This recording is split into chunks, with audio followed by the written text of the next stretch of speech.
E aí, pessoal, vamos dar um prosseguimento agora à nossa aula sobre cinética química. Na última aula nós estudamos como calcula a velocidade de uma reação, velocidade média de um processo, velocidade média de um reagente, de um produto e os conceitos básicos da cinética química. Mas hoje eu queria começar a falar com vocês sobre uma coisa chamada velocidade instantânea.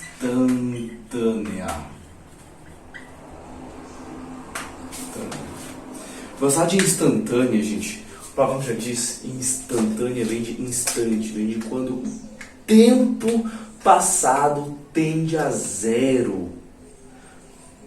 Mas, professor, se eu calculo a velocidade como sendo a variação da concentração de reagente ou produto por uma determinada variação do tempo, esse tempo aqui tu falou vai ser um instante, vai tender a zero. Não existe divisão por zero. Gente, aí é que tá. Nesse caso, nós temos outras maneiras de calcular a questão. Nós podemos fazer... Nós temos outras maneiras. Essa velocidade instantânea nós podemos calcular de outras maneiras. Nós podemos calcular utilizando aquela lei da ação das massas que a gente viu na aula passada, que se um aumenta em uma proporção, o outro aumenta na mesma proporção, ou se o coeficiente estequiométrico dele for outro, ele vai ser multiplicado por aquele valor. Nós podemos calcular por aquela tabela e nós podemos calcular pela análise gráfica, que é o segundo assunto que a gente vai entrar hoje também. Porque, por exemplo, se eu tiver um gráfico que seja mais ou menos assim, ok? Eu posso passar uma reta tangente. Deixa eu melhorar esse gráfico aqui. Eu posso passar uma reta tangente nesse gráfico. Essa marca vai ser complicado. Uma reta tangente nesse gráfico, em que ele vai dar justamente um ângulo aqui, um ângulo alfa. Se eu calcular a tangente desse alfa, eu vou conseguir ter a resposta à minha velocidade. Mas isso é muito complicado, isso aqui é muito matemática, né? Então nós não vamos utilizar isso em química. Nós utilizamos para calcular a velocidade instantânea de uma coisa, nós usamos a lei da conservação das massas, que justamente nos mostra no começo do meu T0 até o meu T final, certo? Então eu vou calcular a velocidade instantânea considerando até um certo tempo aquele instante. Como é que eu faço isso? Bem, se eu tivesse, por exemplo, numa questão assim, no meu T0 e o meu T final como sendo 20 minutos, certo? Digamos que eu tenha a água, que foi um dos produtos, e o reagente, que é o O2, certo? Não vou botar o hidrogênio aqui, mas o hidrogênio também é um reagente, mas ele não vai ficar fazendo conta só com o O2 e com a água. No meu T0 eu não tinha nada de água formada, mas eu tinha 10 mol de O2. Perfeito? Passado 20 minutos, isso aqui foi para 7 mol. Isso aqui, como na reação H2 mais O2 formando H2O, no balanceamento é 1 O2 para 2 águas. Se aqui diminuiu 3, aqui vai aumentar 6. Então, se você quiser, qual desses dois tem a velocidade instantânea maior? Como é que eu resolvo? Bem, eu faço final, mas inicial mesmo. Então, a velocidade da água vai ser igual a concentração, que é 6 menos 0, e o tempo 20 menos 0. Que vai dar igual a 6 sobre 20, que vai dar igual a 2 sobre 10, que vai ser igual a 3 sobre 10. que vai dar igual a 0,3 mol por litro em minuto. Ok? Lembrando que é sempre concentração. Já do O2, vai ser quanto? Vai ser 7 menos 10, aí eu coloco em módulo para ter uma comparação, 20 menos 0. Isso aqui vai ser 3 sobre 20, que vai ser igual a 0,15 mol por litro minuto. Então, qual dos dois tem a velocidade maior? Bem, a partir do momento que eu sei que o balanceamento, o O2 é 1 e o H2O é 2, eu já sabia que a velocidade dele ia ser maior em 2 vezes. Aqui eu só fiz calcular. Então, qual a ideia? Nesse tempo de 20 minutos, a velocidade dele era 0,3 mol por litro minuto. Só que à medida que essa reação vai acontecendo, essa velocidade vai ser alterada e aí dando origem à velocidade média. A velocidade média eu pego o processo todo. A velocidade instantânea eu vou pegando um pedaço apenas dela. Ok? Que nem a gente sempre faz, resolvendo uma questãozinha, né, pra gente ver, tem a questão 11 da página 70. Que ela diz o quê? Numa reação que ocorre em solução, reação 1, há o desprendimento de oxigênio e sua velocidade pode ser medida pelo volume de O2 desprendido.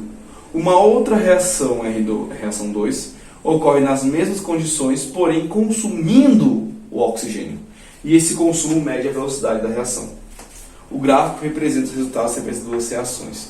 Se você abrir na página 70, você vai ver esse gráfico aqui, ó, que tem uma reta descendo e uma reta subindo. Considerando-se as 2 horas iniciais, pediu só as 2 horas. Esse gráfico tem 10 horas. Então, eu só vou olhar para as 2 primeiras horas. O resto não me importa. Então, vamos lá. Meu T final, 2 horas. Na reação 1, o que essas 2 horas implicam? Na minha reação 1. Na minha reação 1, isso implica que o volume de O2 saiu de 5 para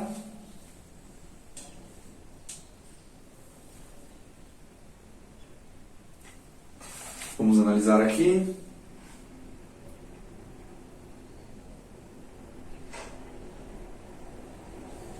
Cinco para 2, aproximadamente. O professor não botou unidade, porque que nem ele diz na questão, são unidades arbitrárias, não importa, porque ele quer saber, que nem eu perguntei aqui a correlação das velocidades, ele quer saber também isso, qual velocidade é maior entre as duas reações. Na reação 2, a velocidade sai de 0 para aproximadamente 1,5. A velocidade não, desculpa, o volume. Então como é que eu faço a questão? O tempo é 2 horas e eu tenho a variação aqui.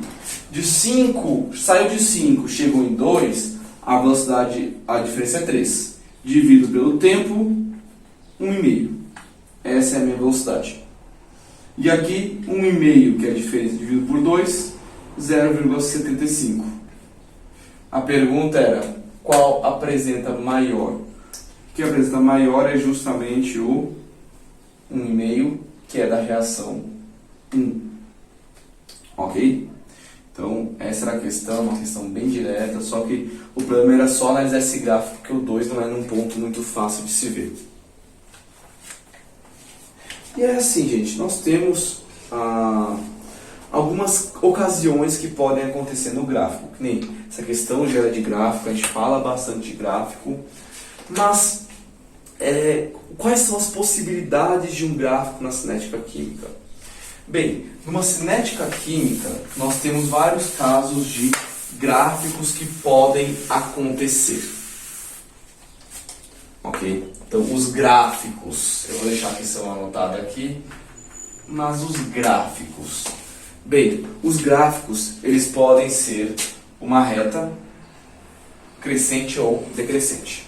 Essa reta diz pra gente o quê? Bem, se for uma reta, se não tiver a inclinação constante, nós dizemos que a velocidade é constante. Perfeito? Velocidade constante diferente de zero. Porque se eu tiver uma outra reta, também constante, só que sem nenhuma inclinação, eu vou dizer que isso aqui, a velocidade é constante, só que ela é igual a zero. Perfeito? Professor, mas isso aí é a mesma coisa de uma análise de gráfico de física. É. Os gráficos de velocidade, da cinética, física, agora é a mesma coisa. Quando tem um gráfico subindo, sua velocidade é constante. Só que no gráfico da física, nós temos que no eixo X é distância, é o espaço percorrido, e aqui o tempo. Na química nós teremos a concentração da substância pelo tempo. Vai mudar de espaço para concentração. Nós podemos ter retas assim e retas assim. Essa reta ficou um pouquinho demais. Não era para ser tão reta. Ó, pode ser assim ou pode ser assim. O que essas retas dizem pra gente? Bem, lembrando que os gráficos sempre são de concentração, ela diz pra gente que a velocidade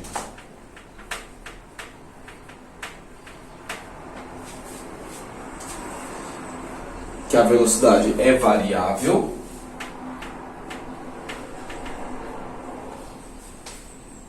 Ok? Mas o que acontece? Peraí. Se ela está se tornando constante, quer dizer que essa reação está parando de acontecer. Então essa velocidade é variável, mas ela está diminuindo. Por que ela está diminuindo? Porque ela, tu olha esse intervalo de tempo aqui, daqui para cá, o boom dela, ou seja, a distância dela é enorme. Mas tu olha aqui no final, a distância é praticamente zero. Portanto, isso mostra a gente que a velocidade está se tornando constante, está se tornando zero. Então, por isso que a velocidade vai diminuindo. Ok? E aí, nós temos as retas mais comuns, que aqueles três tipos ali são casos de velocidade. Agora, sempre que eu tiver uma reta decrescente, indica para mim os reagentes. E sempre que eu tiver uma reta crescente, indica para mim os produtos. Por que isso? Gente, como a gente já viu várias vezes, numa reação química, os reagentes são consumidos, os produtos são produzidos. Então, portanto, sempre a concentração dos reagentes vai estar diminuindo, a concentração dos produtos vai estar aumentando. Então, ó, nós temos aqui o gráfico da velocidade constante para os produtos e para os reagentes. Temos a velocidade variável diminuindo para os reagentes e para os produtos. Mas sempre que for ascendente, nós teremos os produtos. Sempre que for decrescente, nós teremos os reagentes. Perfeito, gente? Então, eu espero que tenha dado para entender isso aqui. Mas, agora a minha pergunta é o seguinte para vocês. Se eu tivesse num gráfico duas retas, eu vou apagar aqui só para tentar descrever isso para vocês. Se eu tivesse no mesmo gráfico duas retas, não curvas, essa aqui e essa aqui. Essa aqui eu vou chamar de reta A, essa aqui eu vou chamar de reta B. Eu vou pedir uma coisa que realmente é meio... Não sei se todo mundo vai fazer, mas vamos ver. Tenta pausar o vídeo aí, assim que você vai te falar, né? E comentar qual a reta vocês acham que tem velocidade maior. Essa é a minha pergunta. A reta A ou a reta B tem velocidade maior? Gente, para saber isso, nós temos que ver a variação. Porque aqui nós temos a velocidade e aqui o tempo, né? Por causa que a velocidade vai ser a minha concentração. eu teria que ver qual tem maior variação de concentração no mesmo tempo. Então, portanto, para isso eu pego um tempo qualquer, eu vou pegar esse aqui, por exemplo, e eu faço uma reta caçando para onde vai bater. No B, nesse ponto aqui. No A, nesse ponto aqui. Qual é maior? Bem, o A é maior. Portanto, o A vai ter a sua velocidade maior, porque ele produziu mais em um mesmo tempo. Só que assim, isso também diz pra gente de uma outra maneira. Na matemática, você pode analisar também os ângulos. Como o ângulo da reta A é maior que o ângulo da reta B, sua velocidade, consequentemente, é maior também, porque a sua tangente é maior. Ok, gente? Então, eu espero que tenha dado para entender. Nós vamos continuar estudando isso aqui nas próximas aulas, mas eu queria chegar até aqui na diferenciação dos gráficos de duas retas. Professor, essa regra se aplica para as três retas? Sim, se aplica para as três retas também. Você pode colocar uma terceira reta aqui e analisar as três independentemente. Ok? Independentemente uma das outras, né? Perfeito? Então a gente se vê na próxima. Fiquem bem e não percam o foco. Valeu, pessoal!